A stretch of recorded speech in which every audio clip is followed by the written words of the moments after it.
Parshas Vayeitzei. It's all about the place. Vayeitzei Yaakov mi Beersheva vayelech harona.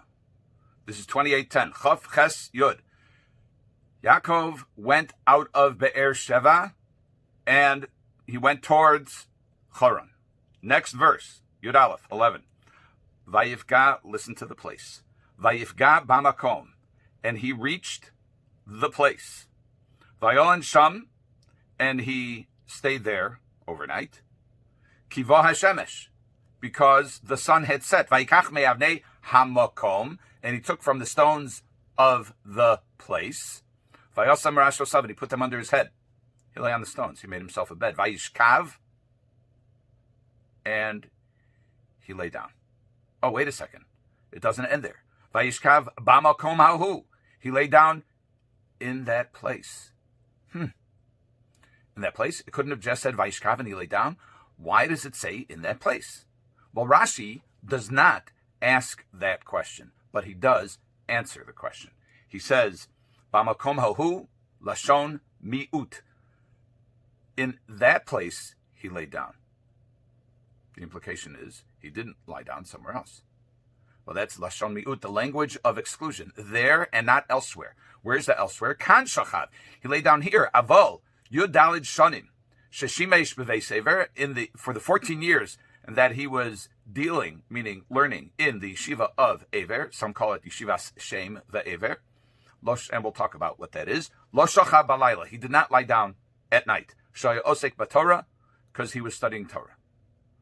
Well, what does it mean he didn't lie down at night? He didn't sleep at all? That's not possible. The Gemara Nedarim says that somebody takes an oath that he won't sleep for 3 days, so he's doing the wrong thing. He took an oath in vain, and he can sleep immediately, because it's just not possible to go that long without sleeping. So let's say you can go 3 days. Let's say you can go a week. I mean, it's really not possible, at least not in our experience. But 14 years? So Rashi doesn't say lo yashan, he didn't sleep. It says lo shochav. What does that mean, lo shochav? He didn't lie down. The Kli Yakar says that it means that he didn't lie down in his bed. He didn't mashma, b'makomahu mashma. In that place, the implication is, aval kodem lachein, lo shochav b'mito.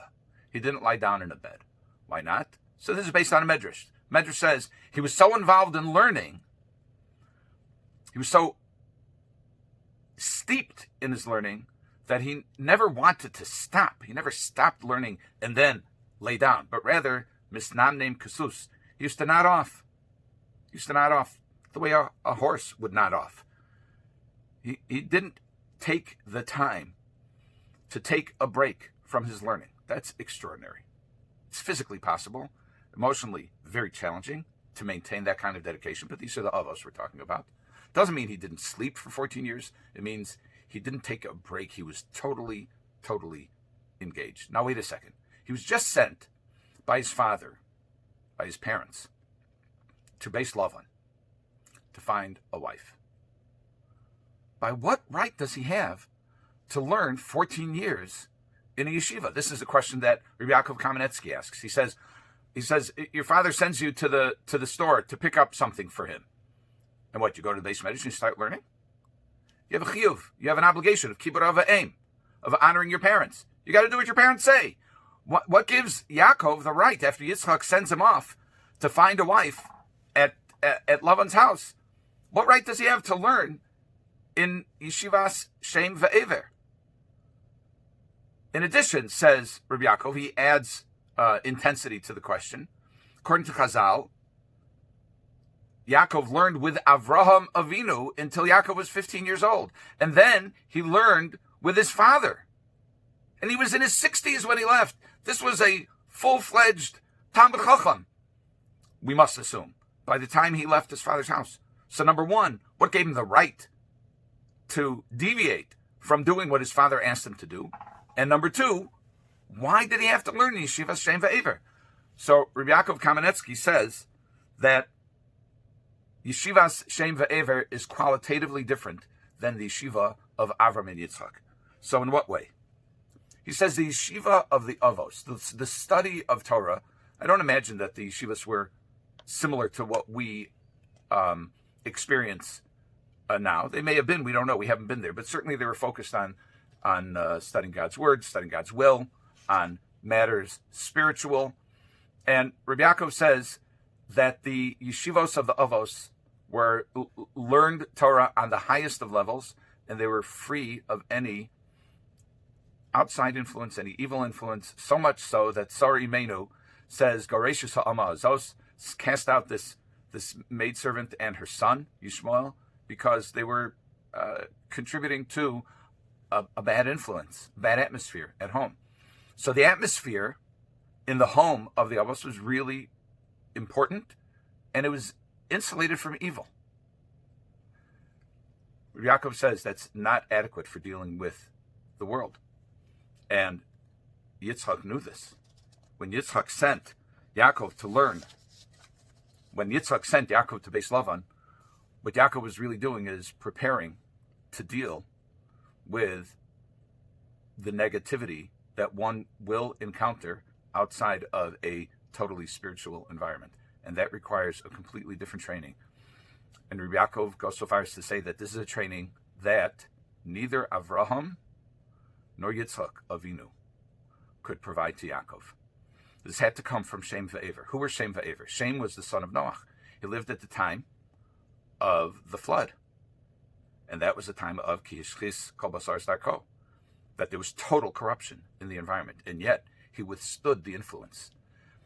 And Ever lived at the time of the Dor Haflaga, the generation of dispersion, similarly evil. Now, they had their own challenges, and they were distinct from those of the Dor HaMabul, but at the end of the day, these were two tzaddikim whose spirituality withstood the test of a negative environment.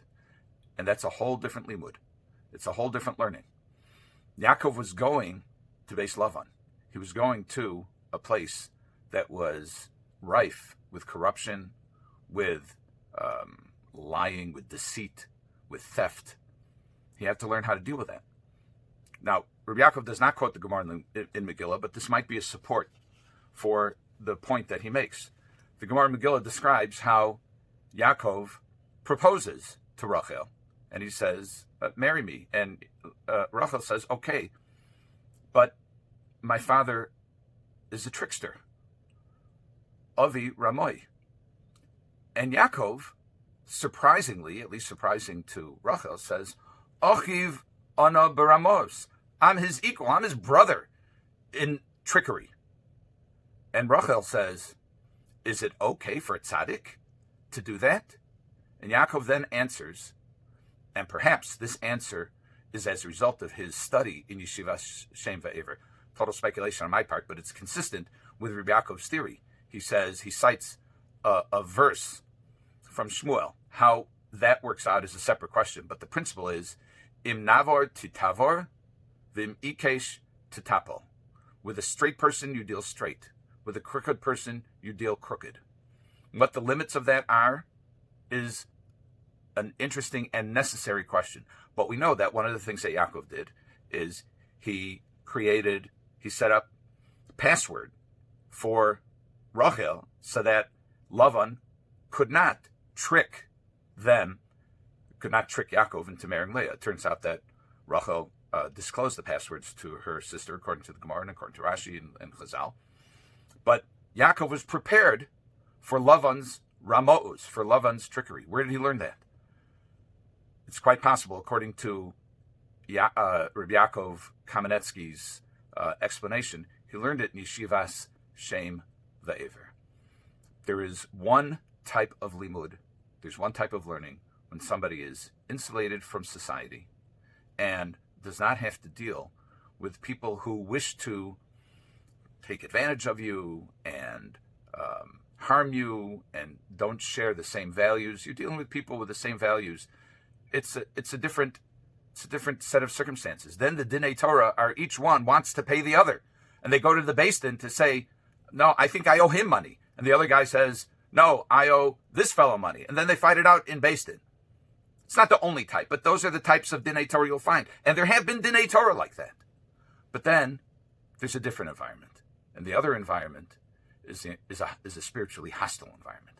And in that, you need special training. A standard, insulated spiritual training, says Rabbi Yaakov, is insufficient to deal with the malevolence of the outside world. For that, we need Yeshivas Shem Ve'ever. And that's what Yaakov got from his spending time in Yeshivas Shem Ve'ever. And that, he says, is not a violation of Kibud Av V'Eim. It's a fulfillment of Kibud Av V'Eim.